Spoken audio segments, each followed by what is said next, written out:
Huy, Mare!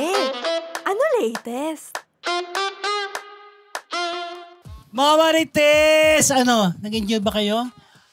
Ganda ng boses, di ba? Ibang-iba sa amin, di ba? And of course, natutuwa kami, very honored kami at kasama namin po ating special na guest, Jayo. Ikaw na magpakilala. I'm sure kilala na naman siya.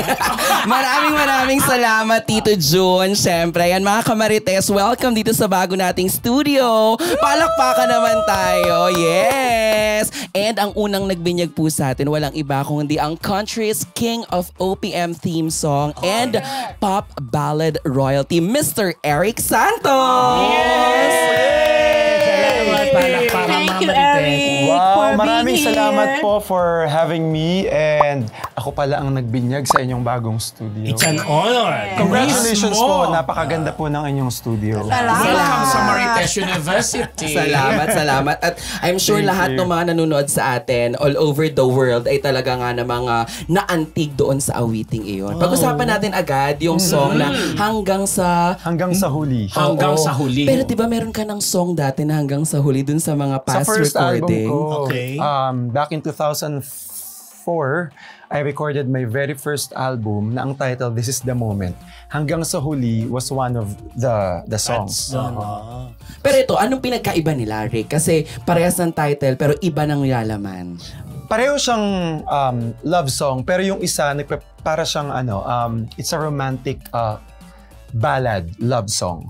And this one naman, actually pwede rin siyang romantic, pero mas actually dinededicate ko tong kantang to sa aking mga magulang. Oh, sino nagsulat nung hanggang sa huli? Si Jonathan Manalo po. Si Jonathan, Sir Jonathan. Jonathan Manalo. Kaya naman pala. Madami-dami. Curious lang ako, bakit okay lang sa'yo na same title pa rin? Hindi ka napaisip na di ba pwedeng ibang title? Kumbaga, what struck you with that title? Yes, actually it's the prerogative of the composer, not the singer. We can only suggest, pero kung gawa na yung kanta and ginawa yon, sinulat yon ng ganun yung title, parang in respect naman dun sa nagsulat, parang hindi na namin yun sakop. So that really meant for you, ibig sabihin. Sino ba nagsulat nung una naman na hanggang sa huli? I forgot, pero 2004 pa eh. 2004 pa, yeah. It's also a beautiful song. Pero hindi namin siya na-release before. Pero it was part of the album. Hindi na i-release as a single. As a single, yes. Pero this time kasi ito na, single na yung Single hanggang na. sa. Kasi hindi mo pwedeng gawing hanggang sa. Tapos diba choose the correct answer na lang. So itong kantang to, ito yung talagang pinopromote ko ngayon. Yes. You were saying kanina na ito yung song na huling narinig o pinarinig mo sa mama mo. Pwede Yes, mo ba kaming kwentuhan? nirecord ko po itong kantang to in October. Then, October of 2022. Then, nung pagka-record ko, humingi ako ng rough copy. Then, diretso ako sa ospital, pinarinig ko sa nanay ko.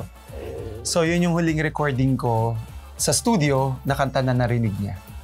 Actually, kahit di niya alam yung kanta, pinipilit niyang sabayan.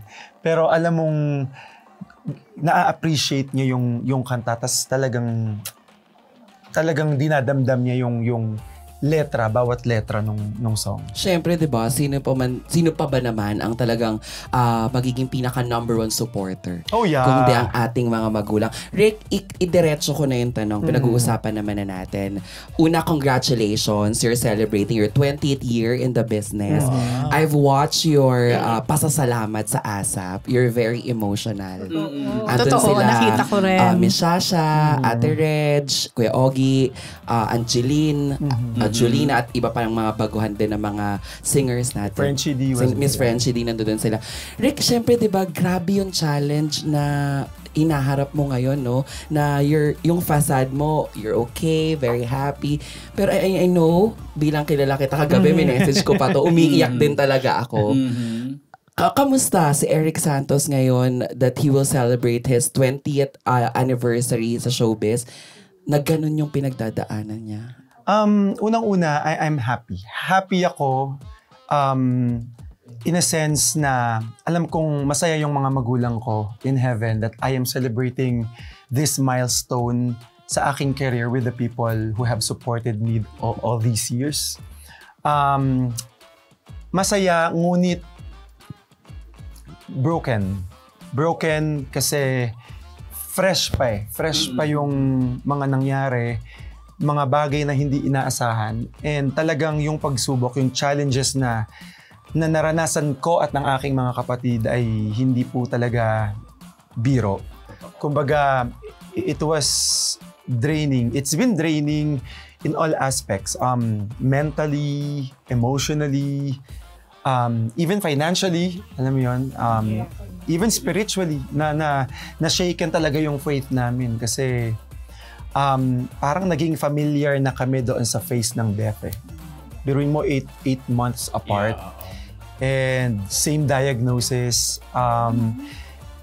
Ang hirap po, ang hirap. Pero kung tatanungin niyo po ako kung ano po ang kalagayan ko ngayon, punong-puno po ng gratitude yung aking puso because despite all these challenges na nararanasan po ng pamilya ko, ng aking mga kapatid, nakakakita po ako ng liwanag at pag-asa through those people na talagang hanggang ngayon, simula nung nagsisimula ako hanggang ngayon, ay naririyan sa amin in times of victory, in times of defeat, in times of yung mga panahon na kami po ay masaya at ngayon po na nasa lowest point kami ng aming buhay. Yung mga taong tinuring namin kapamilya at kaibigan ay talagang naririyan, nakasuporta sa aming pamilya. Tsaka yung mga supporters mo din, di ba? Talagang Yes. yung pagpaparamdam nila ng love sa iyo at sa pamilya mo. Ramdam na ramdam din kahit kami na hindi nyo naman talaga kadugo, hindi nyo ka talaga kamag-anak. Kasi sabi nga, di ba nila, Miss Shasha, ikaw yung nila, sunshine. Di ba? So nagre-reflect yun, nagtatranscribe yun sa lahat ng mga nanonood. Masaya kasi kami sa ASAP eh. Talagang Pamilya. yeah, we're really one family, and especially pag backstage, minsan napapaus na kaming lahat kakatawa. Ubus na yung boses namin kakatawa dahil kung ano-ano lang yung pinag-uusapan namin. So, yun, nung time na dumating nga po tong pagsubok na to, yung dilim sa aming buhay, sa aming pamilya, yung mga taong to, naririyan talaga sila hindi sa likod, but sa tabi namin. Nakaalalay, nakasuporta. Especially pagdating sa usaping emosyon at talagang yung moral support nila ay grabe po yung naitulong nila sa akin bilang kasamahan nila sa trabaho at kapamilya na rin po. Kung ang tawag nila sa'yo, kumbaga sunshine nga, di ba? Ikaw, sino yung pinaka-sunshine sa'yo? Na in a way nagbibigay sa'yo ng liwanag, nagpapatawa sa'yo. Yung sino in particular? Pamilya po ba to? Ikaw? Actually, yung sunshine ko talaga was my mom. Siya po talaga yung my core. Siya yung core ko. Siya yung parang yung purpose ko kung bakit ko ginagawa ito together with my dad. Sila yung bakit ba ako nagpapakapagod sa trabaho, bakit ba ako patuloy na inaabot yung mga gusto ko. Kahit minsan nakakapagod, iisipin ko lang sila, ay, ratsyada talaga ako. Hindi, walang mapapagod. So, ngayong wala na sila, parang medyo na-shaken yung the way I look at things, the way I look at life, and pilit ko po yung hinahanap. Sa ngayon, kung tatanungin niyo po ako, nandoon pa rin po ako sa panahon na to na pilit ko pong hinahanap yung aking purpose. At ang bagong sunshine. Ang bagong sunshine, siguro yung Sunshine bagong... Cruise siguro. Masabi na lang yung Sunshine Cruise, diba? Para maiba. Masasabi ko yung mga kapamilya ko sa Cornerstone, kapamilya ko sa ASAP, sila po kasi lagi kong kasama eh. Strength Kumbaga mo yun, parang diba? safe place mo rin sila, no? Yes, Pagkasama, na parang kapag ganon. nagsabi ako ng problema, alam ko na sa amin lang. Sa amin Totoo lang yan. yun. Sususugan ko yung mga pinag-uusapan natin dito. Kasi given this situation, sabi mo, hinahanap mo pa rin, doon ka pa rin sa puntong gusto mo makita. May mga followers ka, may mga marami nagmamahal sa'yo, nag-appreciate, nag-admire ng pagkanta mo, ng boses mo, ng husay mo. Ano sa tingin mo, bukod dun sa wala na nga yung parents, may mga kapatid, may mga kapamilya ka, katrabaho, sa tingin mo yung maiaalok mo ngayon, maisi-share mo sa mga ang humahanga sa mga manonood sa iyo ngayong October 6 na baon-baon ng isang Eric Santos at paano ito maiiba sa mga previous mo nang ginawa? Siguro bukod doon sa pagmamahal na ibabalik ko sa kanila, sa lahat ng suporta na ibinigay nila sa akin since day one, ang mai-offer ko dito is siguro inspiration. I want to inspire them with my music. And doon sa, kasi lahat naman tayo may kanya-kanyang mga pinagdadaan ng personal sa buhay. Siguro Naluha kunyari, di ba? Hindi, siguro yung pwede kong i-share sa kanila yung story ko through my songs. Yes. And by doing that, I know and I'm sure that they will be inspired doon po sa aking kwento. Para kahit papano, hindi naman kahit papano, para naman madagdagan yung lakas at tibay ng loob nila na harapin yung susunod pang mga pagsubok sa buhay. Excited ako dyan sa October 6 kasi yung last na ginawa mong concert, parang... Sasayaw ba siya ron? I'm sure. Kababangan natin yan. Iyan ang nire-request namin mga baka yun. Why not, di ba?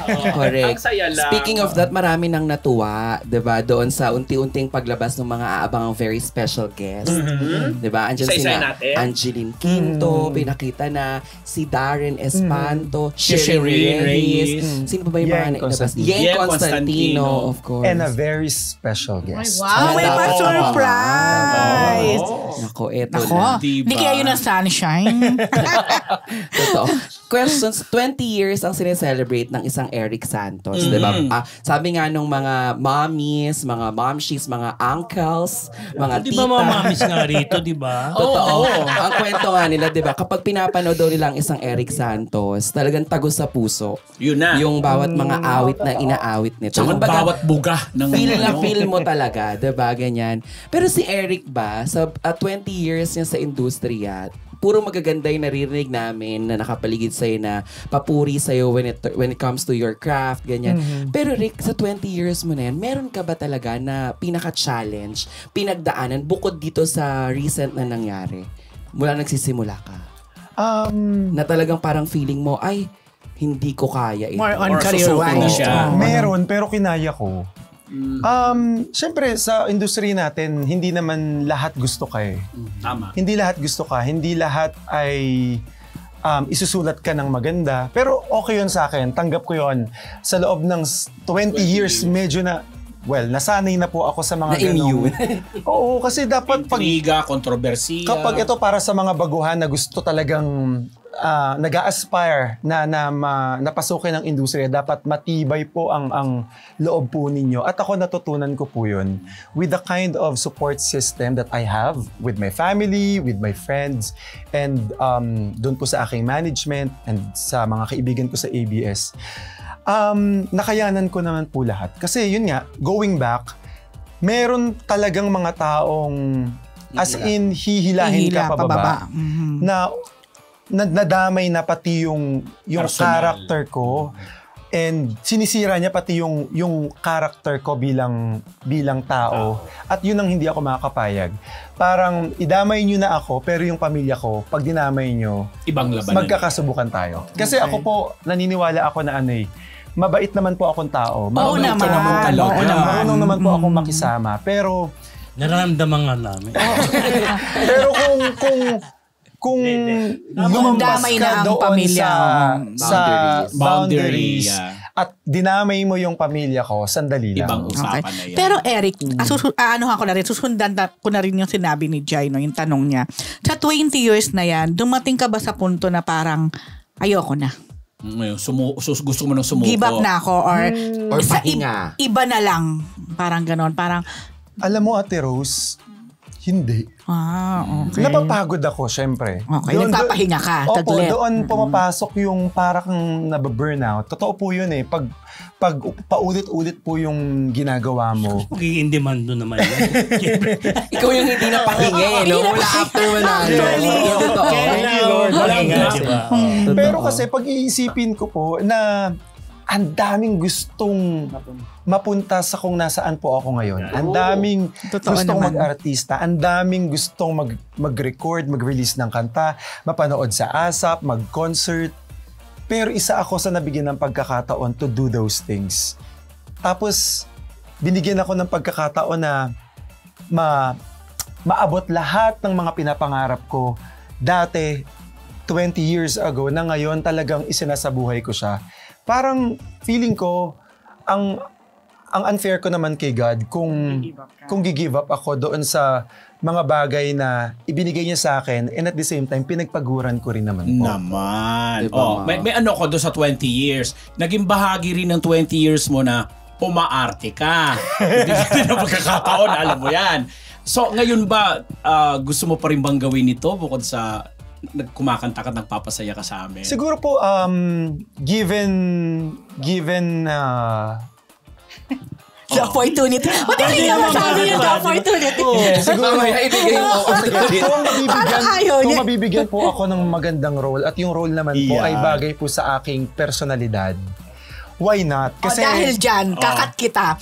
Anong role to na nakikita mo na ito yung magkapabago ng kaisipan ko, i-accept ko to Para, at babagay sa aking personalidad? siguro ano rin po. Bukod sa pagiging singer ha, naroon sasabihin ko pa naman. Yun din na naisip ka sabihin niya eh. Kasi na-play ko na po yung role ng isang mahirap na magsasaka. Yan, isa sa mga role na nagampanan ko yan. Nagampanan ko na rin yung pagiging isang singer at nagampanan ko na rin yung role ng kasi I had 3 episodes of MMK. Ano ba yung isang ayun, naging may Alzheimer's. So siguro ang magandang role na bagay naman sa akin ay Sige, kaya mo yan, Eric. Kaya mo yan. Parang ang hirap, no? On the spot siya. Music yan. Yung naiisip mo na, ay, pag ito, hindi ako tatanggi. Dancer siguro. Siguro, driver or isang tagahanga na na-in love sa isang sikat na celebrity. Very Korean yung gano'n. Oo, very Korean drama ito. Yung idol mo, diba? Tapos na-in love din sa'yo. Hindi tanong kasi Eric, 20 years. Nung early years mo, wala pang social media, di ba? Opo, wala pa. How do you feel now na talagang you have to be part of social media? Anong nararamdaman mo ngayon? Well, masaya and hindi gaanong masaya at the same time. Kasi may mga pros and cons din po yan eh. Yes. Social media, ang dami mong access to promote yourself. Kumbaga ako, ang lahat ng social media accounts ko, I use them as my, kumbaga, yun po yung venue ko to promote myself. My songs, my music, myself as an artist. Tama lang naman. Hindi po ako yung... Alam ni Jai Ho yan, hindi ako yung nagrarant sa social media, hindi po. Hindi rin yan nagpo-post. Totoo naman. Malami niya ng concert. Ay, mas yun ang ipo-post niya yung about sa trabaho. Pero parang nung nag-show nga tayo, nilipunta namin yung buong Australia, wala siyang na-post ni Isay. Oo nga. Yun po yung mga pros nun for me. Yung cons siguro, yung bashing. Minsan, nakaka-apekto talaga yan sa mental health nating mga nasa TV, sa ating mga celebrities. Oo, nakapektuhan nga kami pag binabas ka. At kung dati ang nang babash lang sa amin ay yung mga reporters. Grabe, Hindi kita binas. In fairness po sa inyo, Kuya Ambet, Ate Rose, kay Kuya June. Wala, Eric. Ever since talagang grabe yung suporta niyo po sa akin. Maraming salamat po. Yun, parang ngayon lahat reporter na. Totoo yan. Parang lahat entitled. Na parang nakita ka lang sa ganito na may kasamang ganito. Ay, iba na yung meaning. Tapos pwede ka nilang kunan ng patago. Tapos ipapost nila sa social media. At kung kani-kanino na kinukonek at saan-saan na kinukonek. Eric, hindi, alam ko hindi ganito yung personality mo eh. Pero meron ka ng hindi mo natiis sinagot mo na, pinatulan mo na in short. Meron pong isang beses. Beses lang. Hindi po masyadong, kasi political po masyado. Masyadong political. And ako po, as much as possible, nag-support, especially last election, nag-support po ako ng sa tingin ko ay naaayon po sa aking panlasa at Yes. kagustuhan at pagkatao. Pero doon po kasi grabe yung Doon bashing ka inatake. Oo, So totoo medyo naman. sumagot po ako pero hindi naman po yung to the point na sisiraan ko yung gusto nila. Okay. Hindi Or naman nakipag-away ka, kumbaga hindi naman po. umabot doon. Magagalit ka ba, Eric? Yan po yung Laging tanong. palaging siyempre nag-MMK na nga po ako, nag-Cinemalaya. Yan po yung palaging reklamo sa akin ng direktor. Eric, yan na yung galit mo.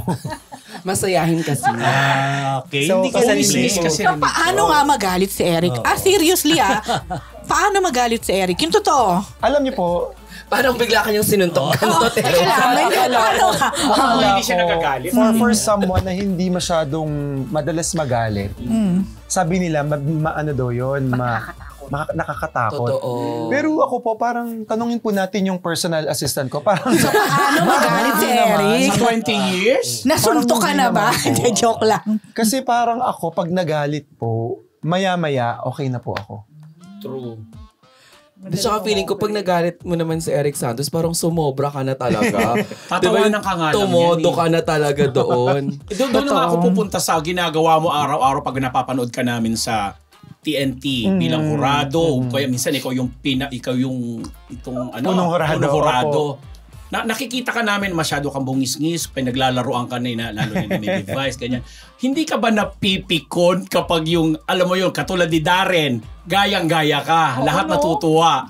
Anong nagiging reaction mo pag may mga ganon? Hindi po, kasi unang-una, yung Showtime po, ang talagang goal po namin na part ng Showtime ay makapagpasaya po ng ating mga kapamilya, madlang people. Kung gusto naming magpasaya at nandoon ka sa Showtime, dapat game ka sa lahat ng biruan. And yung biruan naman po, for me, hindi naman siya below the belt eh. Never naging below the belt yung mga biro. So sakay lang. As long as natutuwa yung madlang people, as long as hindi naman siya yung negatibo na yung dating sa kanila ay hindi naman negatibo, I'm fine with that.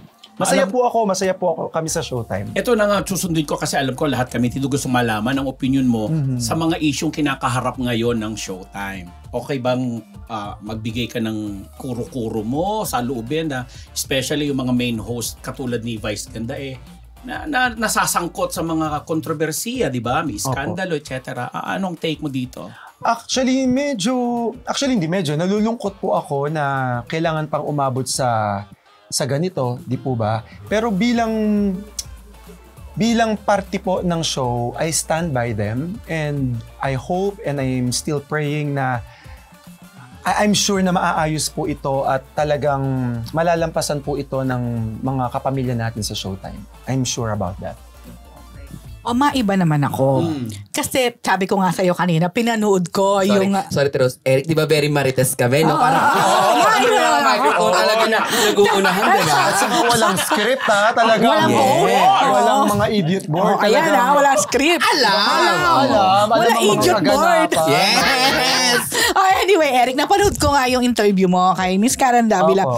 Alam mo yung isang nagmarka sa akin doon, yung sinabi mo na parang after nga nung nangyari sa mga magulang mo, parang nawalan ka na ng gana na sa relasyon. Totoo yun. Sa ngayon po, opo, kasi nga tulad ng nasabi ko kanina, I'm still trying to find my purpose. Kasi yung purpose ko parang nawala na siya. So, hindi lang po sa paghahanap ng relationship. In life in general, parang nagkaroon po ako ngayon ng time na I'm still finding my purpose after the death of both my parents. So, siguro dadating din po ako sa time, bibigyan po ako of course, ng grace ng Panginoon na maibalik yung dati kong sigla, yung dating ako. But I think I'm a different person now after the death of my parents. Mas naging palaban ako sa buhay. At least. Before, kapag may nang aapi sa akin, tahimik lang ako, iiyak lang ako ng patago. Pero ngayon, pag alam kong tama ako, ipaglalaban ko po talaga. Ano yan, ang gagaling yan dahil ngayon dahil syempre wala na nga yung mga magulang mo, parang ikaw na yung kailangang tumayo. Opo. Saka walang magtatanggol na sa akin wala nang magsasabi sa akin na anong gagawin natin, ganyan. Hindi. So, since medyo matanda na rin naman po ako, 28, di ba? 28. Bata pa ha? Bata pa. So, parang yung face mo, hindi nagbago Lalo na yung boses. Kumaga parang ito yung sinasabi na you have no choice but to be strong. And that's the legacy na gusto kong ipagpatuloy. Yung legacy na iniwan sa akin ng magulang ko na kailangan strong ka, Eric. At saka yung strong ka and at the same time, yung humility and yung gratitude mo sa lahat ng taong tumulong and still tumutulong sa'yo hanggang ngayon, dapat naroroon. Hindi nawawala yun. So, yun po yung baon-baon ko. Yung core values na tinimo at binaon sa akin ng aking mga magulang. Tinimo. Yes. Tama ba yung tinimo? Tama. Ito maiba naman ako. Balikan lang natin. Throwback lang tayo ng very live. Throwback. Mag-years yan Correct. Ngayon kasi 2023. Throwback Thursday. 2023, di ba? Parang sobrang boom na boom ang mga boy band. Yes. Di ba sa boy band ka nagsimula? Di ba, Rick? Sa boy band ka Ako, Jai, di ba kaibigan kita? Naalala ko nga lang. Chapter na mo lang alalahanin. Proud po ako na maging part ng boy band. Yun yung mga kataasan ng mga Westlife noon eh. Totoo. So yun yung time na kailangan kong mag-decide kung hihinto ako sa pag-aaral dahil gusto kong i-pursue yung pangarap kong maging singer. Yes. Pero yung pangarap kong pagiging singer na yun, maging isang member ng boy band. Which is fine with me. Kasi... Di ba na-launch kayo ng Very Very Light? Very light. Pangalan nung boy ba na yun? DNA. Hanapin. Nasaan yung mga kasama na dyan? May mga kanya-kanya rin po silang mga career. Like, yung isa po ay, I think, nagtatrabaho po sa bangko. Yung isa naman po, musician din po siya. More on, nagpo-produce ng music. Yung isa po ay isang magaling na barista. Yung isa naman po ay naging doktor. At ikaw naman ay ang country's king of OPM team songs and pop ballad royalty. Exactly. Diba? Thank you, Lord. Iba. Kayo ba aware kayo na si Eric ay nag-aral ng dentistry yan? Oo. Yes. Yes, I was taking up dentistry. Nung mapasok ako sa boy band, I stopped my course. Nag-stop ako ng course. Then in the middle, after siguro 1.5 years, feeling ko wala nang nangyayari. Then I met Tito Boy Abunda. He was the one who discovered me. Then right there and then he told me, okay, you have a potential. Let me think what I can do.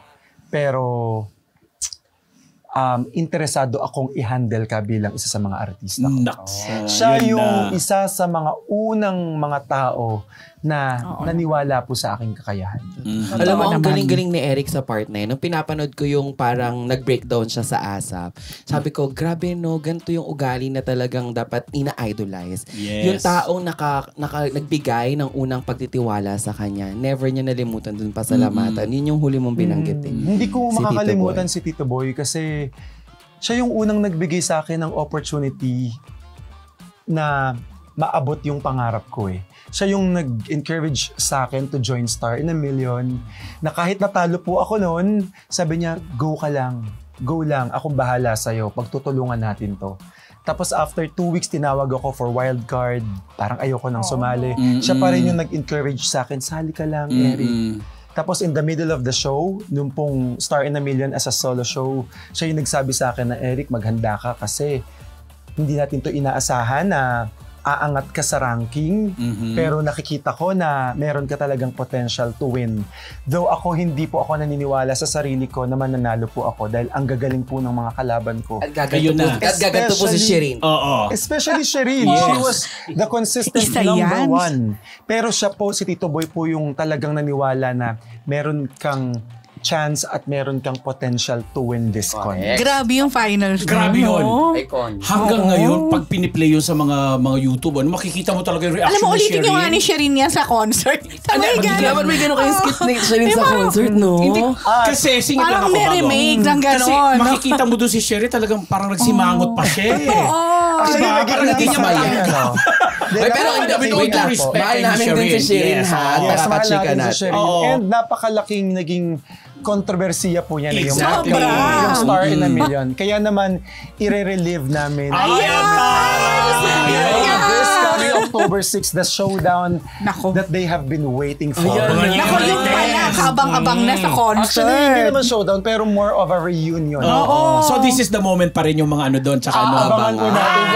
Alam mo, Ang na-excite ganda. ako doon sa i-relive nila yung moment ni Shereen Maganda. sa MOA Arena. Oo. And speaking of Shereen na din naman, nabanggit na natin, yung iba pa, di ba? Nandyan din ang halos mga kasabayan ni Eric. Si Christian, sila Mark, na nakakasama niya na sa Showtime. Yes. Because Mga of orados. the partnership, di ba? Kamusta, Rick, yung pagsasama niyo ulit sa isang tahanan kung saan feeling ko nga doon din yung entablado ng Star in a Million before. Ito ang mga Yes, alam mo, champion kung tawagin. Di Sobrang ba? napakasaya ko nung nakakasama ko sila as judges sa tawag ng tanghalan. Kasi Nag-separate ways ng very late. ni sa hinagap, ayan na naman yung mga malalim pong Tagalog. Hindi ko talaga naisip na posible pang mangyari yun, na magkakasama kami sa isang show sa ABS or sa GMA.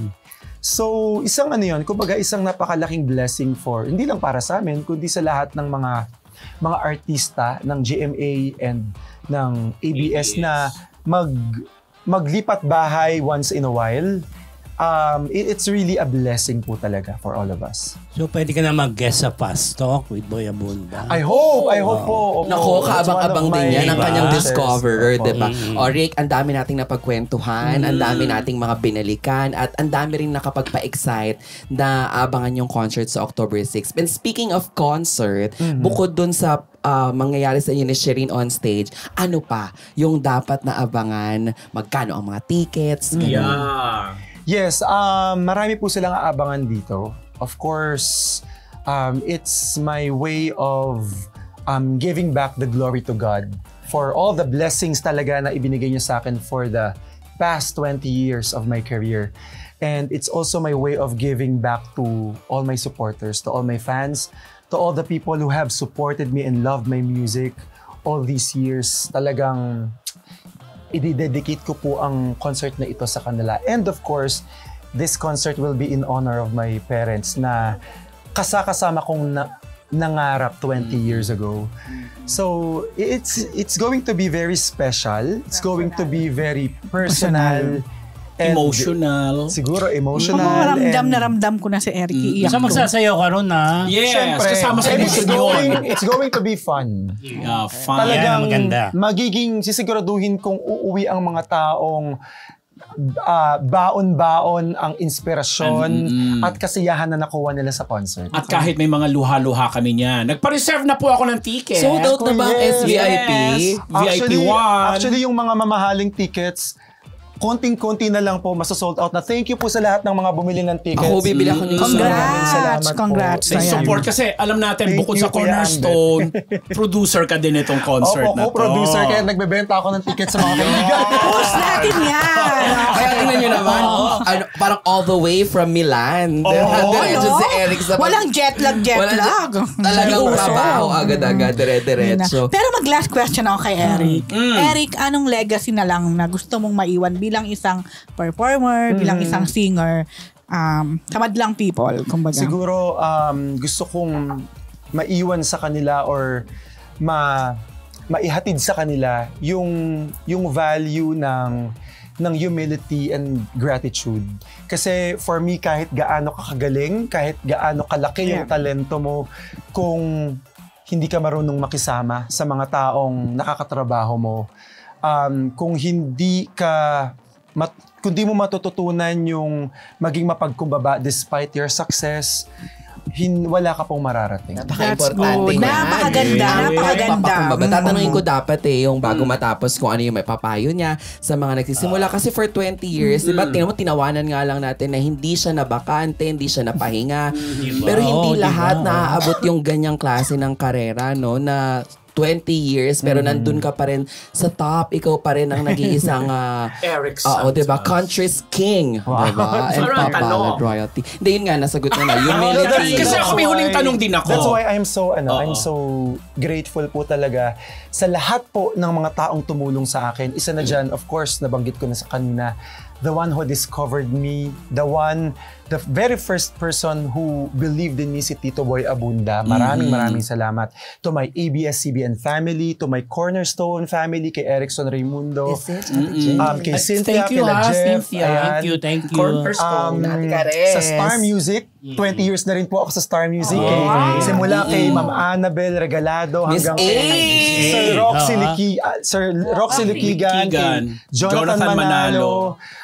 Sa Star Magic po, simula po kay Mr. M at hanggang ngayon po na manager ko din po si Direk Lauren po, and kay Ate Love, ayan, sino pa ba? Sa Dreamscape kay Sir Deo na talagang walang sawa po akong binibigyan ng theme song na halos lahat ng mga teleserye po na pinoproduce ng Dreamscape. Maraming salamat po sa kanilang lahat. Doon na papunta ngayon. Last question ko na lang. May nalimutan ba ako? Lahat. Kung meron, comment down below. Comment down below. Ano kung may nakalimutan? Kung meron react. Ito na. In summary, ano yung masasabi mo sa 20 years mo? Ano yung mga naging kanta ng buhay mo bukod dito sa kinanta mo ngayon na hanggang sa huli? Hanggang sa huli. Ano pa yung mga masasabi mong ito yung nag-comprise? Siguro yung doon sa hanggang ko? sa huli, I just have to add, Kuya Ambet, no? This song, kaya ko to ginawa, kaya ko to pinopromote ngayon, is to tell people na lalo-lalo na yung kumpleto pa yung magulang nila, to spend more time with your parents. Yes. Kasi hindi natin alam kung hanggang kailan yung last hug, when will the last kiss will be, and yung last na I love you, hindi natin alam yun eh. Walang kasiguro doon ang buhay. And this song talks about your love to your parents, to your family. So, sana po ma-inspire po kayo dun sa kanta. And going back to your question, I think the song is still This Is The Moment. Ay, ang galing ko. Nasa isip ko talaga. Pwedeng pasample ng isa lang. Isa lang. Song eh. Sige na. Kahit yung chorus. Actually, literally speaking, kapag sa lahat po ng shows ko for the past 20 years, laging nandun siya. Hindi po siya nawawala. Yun May nga. mga times na hindi ko po siya kinakanta. Ayaw, mag-alisan Hindi kami naniniwala. Hinihintay po nila yung Exactly. Totoo yan. Parang pag sinabi namin, pag sinabing Eric Santos, this is the moment. Pag hindi niya kinanta, nag-aantay ng babalik at babalik ka. Kasi parang hindi buo. Opo. So dahil parang hindi din buo tong ating chikahan ngayon. Oo Kung nga. kahit chorus lang na this is the moment. Okay, again, para po sa lahat ng mga nakatune Bigyan mo ng bonggang introduction. Marites. Kamarites, ayan. Gusto ko lang po, makakapag-promote pa ba ako after? Oo naman. Sige. Kakanta muna ako ng This Is The Moment. Sige, okay. Natakot. This is the moment when all I've done, when all the dreaming, scheming and screaming become one. This is the day, see it sparkle and shine, when all I've lived for becomes mine. Yung karugtong yan sa October 6. Wait lang, nabibitin pa ako. Yung boses mo, since nagsimula ka, parang hindi nagbagal, hindi na bago. Talaga ba? Wow. Ano yung secret? Kasi, syempre baka mamaya may matutunan din yung mga nag-idolize sa'yo ng paano mo inaalagaan ng iyong vocal cord. Alam mo. May chord. Oo, actually, No ice cream. Ano ice cream mo? Napakahalaga for singers like me na magkaroon talaga ng disiplina. Discipline is the key. Siyempre, kasama na dyan yung professionalism, kasama na dyan yung character mo, yung attitude mo towards work and your co-workers. Pero yung discipline talaga. And ano yun malawak yung disiplina na yun na dapat sa pagkain, dapat ito yung mga bawal. Correct. Sa pagtulog, Yun! dapat 8 to 9 hours. Ay, As gagawa mo pa rin yun. Hindi ako singer, As buti na much lang. as possible po. Wow! Singer. Hindi kaya. Hindi kaya. Smoking is very... Guilty, Nag-smoke ka ba? no. Grabe naman yung guilty. Grabe naman yung guilty talaga. Ako talaga pagdating sa Smoking smoking. is a no-no. Smoking, drinking siguro occasionally, but actually I ako don't di na ako smoke. masyado. Hello? Wow. So yan po ang mga kalaban natin. And of course, yung continuous practice po. Ayun na. Tama po yung sinasabi nila, practice makes perfect. Correct. Kaya naman no wonder kita mo, walang Eto nababago. na, may nakikita ko sa Marami. Bolang Crystal Ano? bago siya Ay, may Bolang mag-promote. Crystal. Yes. May October nakita- 6 ang nakikita. Oo, hindi Okay. na. Bago yung October 6, nakita ko sa Bolang Crystal, may matinding tanong bago siya mag-promote. Siyempre dito sa Ano Marites, alam mo na, ang mga kamarites natin, di mawawala ang matitinding tanong nila. Rick, ito ang sinasabi ng Bolang Crystal. Talaga ba? Ba't wala akong nakikita? Hindi, kasi kami lang yung ano yun talaga. Exclusive. May Sa psychic. apa. Hindi, Sige, charing. ang tanong ng Bolang Hindi, Crystal. tanong ng Bolang Crystal. Sa mga nangyari, the past years, diba? Like, the pandemic, the hindi nabigyan ng prangkisa ang ABS-CBN, is there a time daw ba, tinatanong ng ating mga kamartes na Bolang Crystal, na naisip mo ba na mag-try sa ibang bakod at hindi ka ba natakot nung time na yon na what will happen next? Kasi parang hindi ko alam kung natanong ko na sa YouTube before eh. Actually, honestly, meron naman pong mga may mga offers naman po na dumating. Inquiry. Let's call it inquiry. Inquiry. May mga inquiry naman po. Kaya lang kasi sobrang pagmamahal ko sa ABS. Kasi lagi, I always go back to the idea na nung ako po ay nandoon sa stage ng buhay ko na inaabot ko yung pangarap ko, hindi ko alam kung sino yung tutulong sa akin. Yung ABS po yung nagbukas ng pinto para ma-share ko yung talent ko with the world. So ngayon na nung mga time na na kailangan nila kami, I was there and I made sure na I was there for them. Okay. Si Jay kasi Thank you, Rick. And up until Patas siya, now, oh. up until now, ganun pa rin po yung aking kumbaga, sagot kung inyong tatanungin yes, kung ano po yung puso ko ngayon. Si Jay kasi lilipat na. And again, maraming salamat, Eric. Maraming salamat po. Imbitahan muli ang mga ating Marites tsaka mga ibang nanonood ng ating Marites University sa iyong Yes. concert Sa lahat sa future shows. Thank you po, Tito June. Maraming salamat po sa lahat po ng ating mga kamarites. Ayan. Sa Enrolled ng ka na. mga estudyante ng Marites University. I would like to invite all of you to please, if you have time, celebrate with me my 20th year in the business. The title of the show is Milestone. This will happen on October 6 at the Mall of Asia Arena. Tickets are still available. Medyo paubos na po yung mga medyo mamahalin, pero available pa rin po yung mga bandang nasa taas. So, you can still avail your tickets sa lahat po ng SM Ticket outlets and sa smtickets.com. This show is actually produced by Cornerstone Concerts and yours truly, and of course ABS-CBN Music, co-presented by Dr. Vinya Havellana and GAOC. Ayan, sila po yung mga tumulong para to make this show possible. At ang mga makakasama. Yes. At ang aking mga kasama ko po dito si Yeng Constantino, si Darren, si Sherin Reyes, and si Angeline Quinto, and a very, very special guest. May Nasa concert na nila yan malalaman. Mga kamartes, Friday po ang October 6. Agahan niyo po ang pagpunta. October 6 po, the show will be directed by John Prats, and musical director is, of course, my musical director for the past 20 years, Mr. Homer Flores. Wow! Okay. Ang ganda rin ng Saan na arrangement ito ni ulit? Saan? MOA Sa Arena. SM Mall of MOA Asia Arena. Arena. Magkita-kita po tayo, guys. Thank you. Again, thank you very much, Thanks. Eric. It's an honor to be Thank part you po. of Maraming Marites salamat po, University. Tito June, Ate Rose, Kuya Ambet, and Jayo. Alam mo, itong mga tatlong to, Bata pa kami, ha? as in, nung nagsisimula ako, nandiyan na yung mga yan. Kapag nagpapatawag ng pocket interview si Tito Boy, sa backroom pa ako noon, lagi silang present. Kaya gusto ko lang magpasalamat sa inyo for all your support Totoo. sa aking nagdaang 20 years sa aking sa career. Thank Kasi you so nga much. tayo Push ay for more. millennials, sila nga ay centennial. Charik na. Okay, mga Marites! Ang pinapalik po! Marites University!